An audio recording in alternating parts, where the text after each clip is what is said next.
তো হ্যালো ইউটিউববাসী, সবাইকে নমস্কার জানিয়ে শুরু করছি আজকের ভিডিও। বন্ধুরা, আজকের এই ভিডিওতে আমরা শিখব একদম সহজভাবে বয়স নির্ণয় কিভাবে করা হয়। তো বন্ধুরা, এই ভিডিওটি যদি আপনারা প্রথম থেকে শেষ পর্যন্ত দেখেন তাহলে আপনার বয়স কত আপনি নিজে নিজে হিসাব করে বের করতে পারবেন। তো বন্ধুরা, ভিডিও শুরু করার আগে একটা রিকোয়েস্ট আপনাদের কাছে, যদি চ্যানেলে প্রথমবার আসেন তাহলে ভিডিওটিতে একটি লাইক দিয়ে চ্যানেলটি সাবস্ক্রাইব করে পাশে থাকবেন। তো বন্ধুরা, উপরের যে লাইনটি দেখতে পাচ্ছেন এটা হচ্ছে বর্তমান তারিখ, আর নিচের যে লাইনটি দেখতে পাচ্ছেন সেটা হচ্ছে জন্ম তারিখ। বর্তমান তারিখ হচ্ছে 2024 ইংরেজি 3 মাস 27 দিন, আর জন্ম তারিখ হচ্ছে 2000 ইংরেজি 2 মাস 25 দিন। এই বর্তমান তারিখ থেকে যদি আমরা এই জন্ম তারিখ বাদ দিই তাহলে এই ব্যক্তির বয়স কত প্রথমে আমরা দেখব। তো এখানে দেখতে পাচ্ছেন 27 দিন। এই 27 দিন থেকে যদি আমরা 25 দিন বাদ দিই তাহলে থাকবে 2 দিন।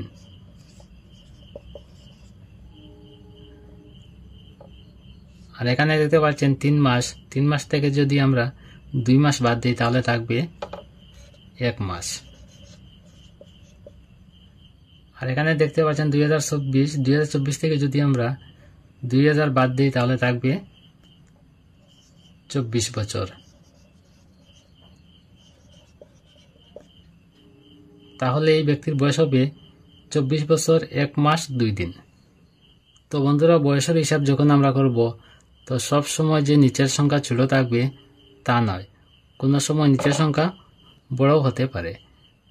যদি এখানে 25 দিন না হয়ে যদি 29 দিন হয় তাহলে সেই ব্যক্তির বয়স কত হয় দেখি আমরা।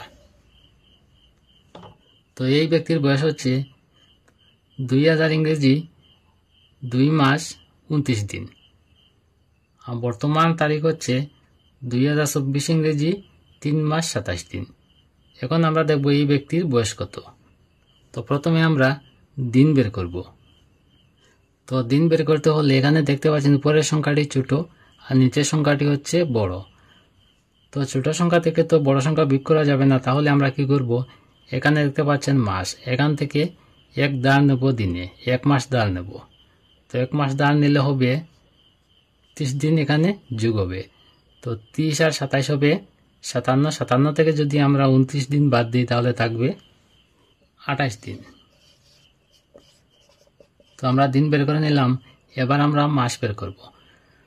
তো এখানে দেখতে পাচ্ছেন 3 মাস। 3 মাস থেকে তো এখানে 1 মাস দাঁড় নিয়ে নিলাম, তো এখানে থাকবে 2 মাস। 2 মাস থেকে যদি আমরা 2 মাস বাদ দিই তাহলে থাকবে 0 মাস। আর এখানে দেখতে পাচ্ছেন 2024 ইংরেজি থেকে যদি আমরা 2000 ইংরেজি বাদ দিই তাহলে থাকবে 24 বছর।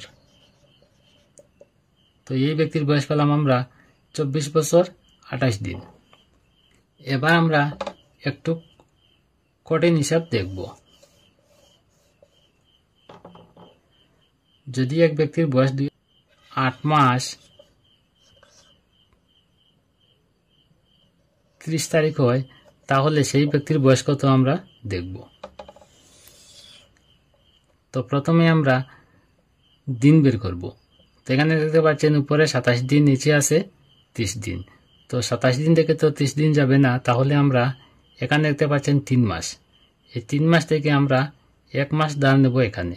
তো 1 মাস যদি এখানে দাঁড় নেই তাহলে এখানে যোগ হবে 30 দিন। 30 আর 27 হবে 57 দিন, আর 57 দিন থেকে যদি আমরা 30 দিন বাদ দিই তাহলে থাকবে 27 দিন।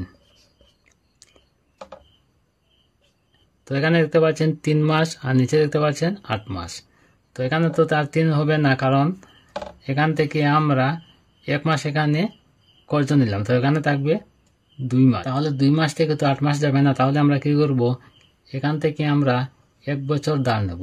তো 1 বছর দাঁড় নেবার পরে মাসে যখন আমরা যোগ করব তখন এখানে 12 যোগ হবে। তো 12 আর 2 14 মাস। 14 মাস থেকে যদি 8 মাস আমরা বিয়োগ করি, বিয়োগ করে হবে 6 মাস। আর এখানে থাকবে 2023। 2023 থেকে যদি আমরা 2000 বাদ দিই তাহলে এখানে থাকবে 23 বছর। তো এই ব্যক্তির বয়স পেলাম আমরা 23 বছর 6 মাস 27 দিন। তো বন্ধুরা, বয়সের হিসাব যখন আপনারা করবেন তো উপরে বর্তমান বয়স বসাবেন আর নিচে বসাবেন জন্ম তারিখ। প্রথমে আপনারা দিন বের করবেন, তারপর মাস বের করবেন, তারপর বছর বের করবেন। দিন বের করতে সময় যদি নিচের সংখ্যাটি বড় থাকে তাহলে মাস থেকে এখানে 1 দাগ নেবেন, 1 দাগ নেওয়ার পরে এখানে 30 যোগ হবে। আর মাস যখন বের করবেন যদি মাস বড় থাকে নিচে তাহলে বছর থেকে এখানে 1 দাগ নেবেন, দাগ নেওয়ার পরে এখানে 12 যোগ হবে, কারণ 12 মাসে 1 বছর। এইভাবে আপনারা বয়সের ক্যালকুলেশন করবেন একদম সহজে। তো বন্ধুরা, আজকে ভিডিও এখানে শেষ। পরবর্তী ভিডিও নোটিফিকেশন পাওয়ার জন্য চ্যানেলটি অবশ্যই সাবস্ক্রাইব করবেন। ধন্যবাদ।